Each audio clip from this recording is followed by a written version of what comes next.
Right now I'm being filmed with the Q2N 4K version of the Q2N, and I'll tell you why I'm using this one instead of the 1080 version or the non 4K version. So let me tell you a little bit about the settings. Right now it's filming at 4K 24, and it's also filming in wide, so it also has semi telephoto. I guess it has normal and then telephoto. Right now it's wide, so I think it's filming a little bit here. I know it's filming in the back a bit more, and it has these like settings for, are you filming in a room or outside? I think it's more for white balance. And right now it's an automatic, so you'll see the white balance might change as we go through the city here. The audio is not on automatic, or again, it has different settings. It has like if it's in a meeting or in a concert. Again, those are pre-settings. I have it on off, and it has a nice little dial, analog dial. I put it at 7, and the only reason why I put it at 7 is because I was looking at the metering while somebody was talking, and 7 looked pretty good. What else can I tell you? I do remember that some of the settings inside, well, there are other settings in the camera, like, if it's NTSC or PAL. Mine's NTSC. It will ask you about the so it has audio in and audio out, and it's the small plugs, 1/8 inch small plugs. Those are available on this camera, but for the audio, it says, does it need power or not? And I thought that was pretty interesting. For a small device like this, it's pretty interesting that it does have it in and out. One of the capabilities of the Q2N is that you can have no video at all. You can turn off the video and just audio. And I think one of the cool things about this device is that it has nice audio capabilities. And so I think that the audio is a little bit better than, say, my iPhone, or maybe even my something like a 5D Mark III. Definitely something better than the 5D Mark III. Something like maybe the Fuji X-T3. I don't know. Inside of an enclosure like this, they might be comparable, but outside, probably the Q2N might do better, and I won't know until I do more testing on that. As for being discreet, this thing is super discreet. You can take it to church and record the sermon. Of course, you have to ask permission. You can easily take it to something like this. Now, I have a Fat Gecko. The Zoom Q2N is connected to the Fat Gecko, and the Fat Gecko has 2 suction cups, so that alone, just the Fat Gecko, is not discreet. But if I had a smaller version, and usually the smaller version, if I had the smaller version, it would be on my left, your right, would be over here. It would probably be discreet enough. I haven't placed it on the dash. I do know that it will probably slide a bit. If I had a little plastic, one of those rubbery plastic things, it might not slide over as easy. Now, because I'm filming in 4K, a 32 gig card is only going to give me about 52 minutes, and that's a little bit disappointing. And I haven't tested the batteries yet, but I'm pretty sure the batteries would probably last me, well, these are rechargeable batteries, these are the end loop batteries. These will probably last me for that hour. But definitely, if there's some type of demonstration or show that's 2 hours long, this camera won't hang.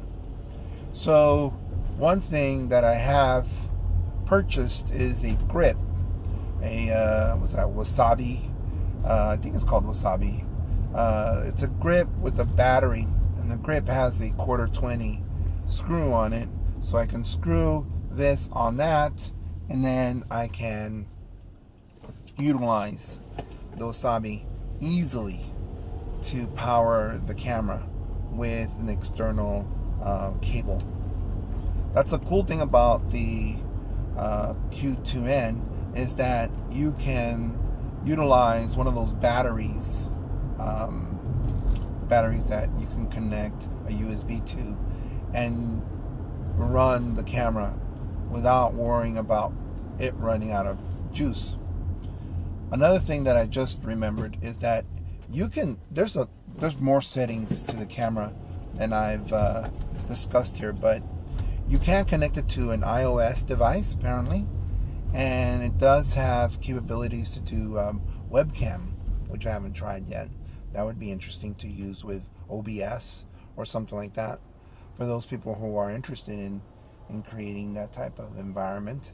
I think that would be a pretty neat thing to do, actually, now that I'm thinking about it.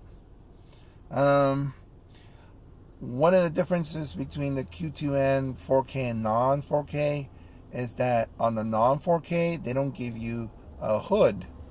This one has a nice little hood, and the only reason why it needs a hood is because the way the lens is shaped, it diffracts the light. If the light is on the top of, there's a light source right immediately on top of the camera, the light's being diffracted, and it gives you these flares that is annoying.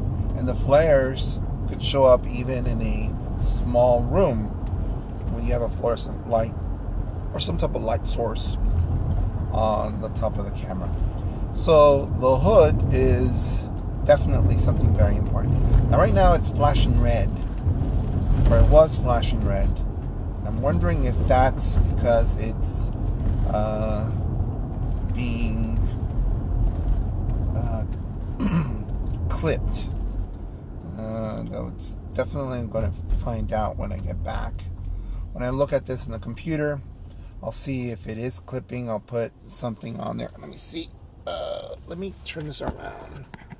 Let me lower this down to 5. Okay. Now I just lowered down to that to 5. We'll see if it gives me the little red light. And that's the cool thing about, another cool thing about the Q2N, this 4K version, and also the non-4K, is that it has one of these tally lights. So right now it's red, so it's telling me that it's recording. You could probably put a piece of tape there or something. But I'm seeing that the non-4K and the 4K version, sometimes they'll give me like these, it looks like if it's clipping or not. I'm not sure. So when I look at the video, it didn't look like it was. Or maybe it's getting very close to it. But I do know that my previous Q2N that was a non-4K, I had it in the car, and it just had these weird noises. And same weird noises that I had when I had it near a computer. I think it was just my version of the Q2N. I'll probably just take it back. But one of the things about the Q2N non-4K, it looks like it's a little bit slimmer. Just looks like it. But pretty much the same. The 4K version, on the bottom of the unit, it says caution, hot, or could be hot. So that means that when it's running 4K, it's really going to give probably a lot of heat, and that's expected. So one of the things that I'm really trying to do with this video is that I'm going to have two separate videos. The first one is going to be 4K, which unfortunately you can't look at it in Safari. If you have a Mac, you're gonna have to use, I don't know, Chrome or Firefox. And the other version is going to be 1080, which is the same video but just compressed down to 1080. I don't know if I'm going to do any getting rid of any noise. I don't think I will. I have tested this particular camera outside, and it looks okay. I mean, it doesn't look anything like my DSLRs, and I'm not expecting it to, because first of all, the sensor is smaller. The lens is definitely different. But I do know that if your lens is dirty, you know, just like any other lens, if you touch it and you have it, you start filming with it, it's going to, it's gonna be, what's the right word? It's not going to make your video look any nicer, right?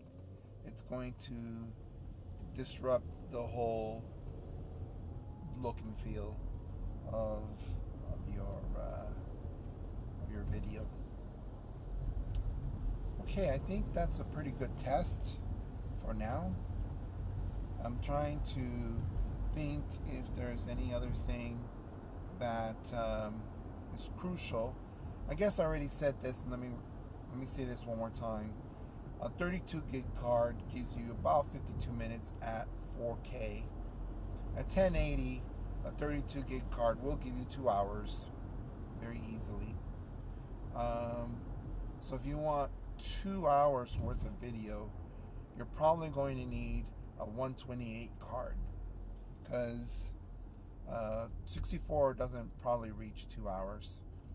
Oh, one other thing too that's really important, and I think you should consider is, and I saw this a lot on some of the reviews, you should get the SD cards that Zoom recommends. You don't want to get one of these SD cards, put it on there, and then all of a sudden things don't really work because it doesn't have enough bit rate. This card that I got was recommended by Zoom, and it's 25 megabits per second. I will be getting pretty soon a 128 gig, trying to figure out if it does go 2 hours, and I'll probably report back to you and give you an update on that. Alright, I think that's it. So I'll see you later. Bye bye.